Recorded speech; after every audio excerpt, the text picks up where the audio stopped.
Deep beneath Mount Kenya, in a village rich with tradition and steeped in ancient customs, lived two souls whose love would forever change their world. Nyambura, the daughter of Mzigithe, and Kamau, a humble farmer, were drawn together by a force stronger than tradition. But in a land where the past dictated the future, their love was seen as a threat. This is the story of their forbidden love, betrayal, and the crushing weight of family loyalty.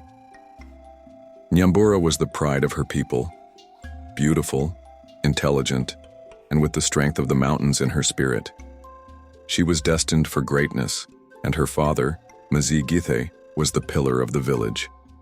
His voice carried the authority of generations, and his decisions were never questioned.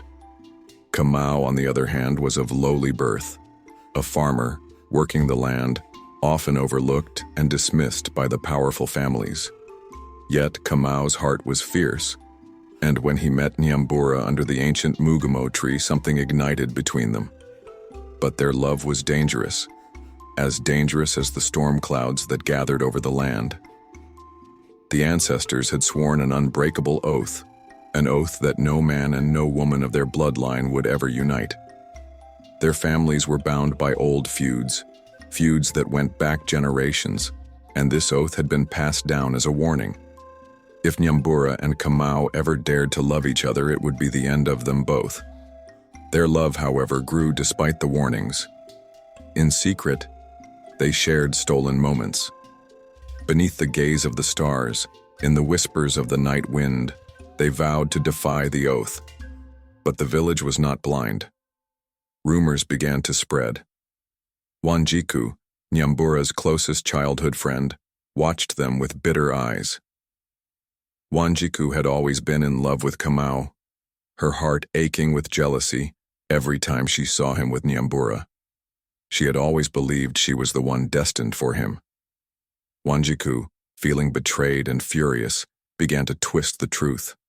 She whispered lies to the elders, telling them that Nyambura and Kamau were not just lovers, but had conspired to tear apart the fabric of their people. She said their union was an attempt to erase the honor of their families, to challenge the power of the elders themselves. The elders listened, their doubts and suspicions growing. But what Wanjiku didn't know was that the consequences of her lies would come with a price higher than she could ever imagine. The Gitindu, the Council of Elders, called for Nyambura and Kamau to appear before them. The village gathered, tense with anticipation, as the lovers stood before the council. Mzigithe's face was cold, a mask of betrayal and duty. "You have broken the sacred oath of our ancestors," he said, his voice low. "Your love is a threat to our people and to our history. You must renounce it or face the consequences." Nyambura's heart shattered. She had never imagined her father would condemn her. "Father, I have done nothing wrong," she cried, her voice filled with desperation. "Kamau is not our enemy. We only want to love each other, to build a future together." But Mzigithe stood silent. His eyes were filled with regret, but his loyalty to the past held him firmly. Kamau, too, pleaded for justice, for the chance to prove that their love was pure. "If our families are bound by this ancient pact, let us break it," he demanded. The elders decided that the only way to settle the matter was through the ancient ritual oath. They would perform a sacred test under the mugumo tree. Kamau and Nyambura would be asked to drink from the ceremonial gourd of Muratina. If they drank, they would renounce their love and prove their loyalty to the oath. If they refused, they would be exiled, and the love they held so dear would be buried forever. But the winds of fate had more in store. Just as Kamau and Nyambura prepared to perform the ritual, a shocking truth came to light. Wanjiku, the woman who had whispered the lies, was revealed to have been in a secret relationship with one of the council members. The elders, shaken by the betrayal of one of their own, could no longer ignore the truth.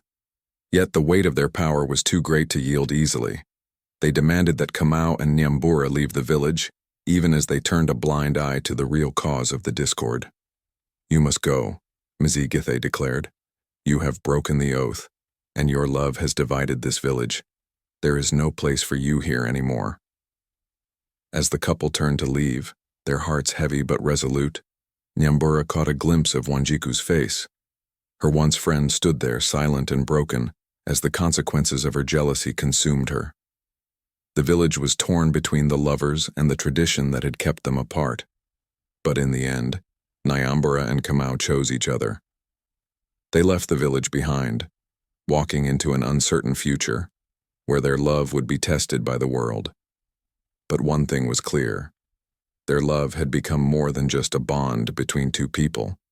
It had become a symbol of defiance, of standing up against the forces that seek to control us, and a reminder that love can be the most powerful force of all. Their story became legend, a tale passed down through generations, a story of betrayal, love, and the strength to challenge tradition.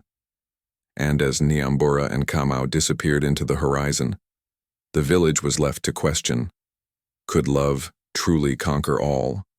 Could they ever forgive the betrayal that had torn their world apart?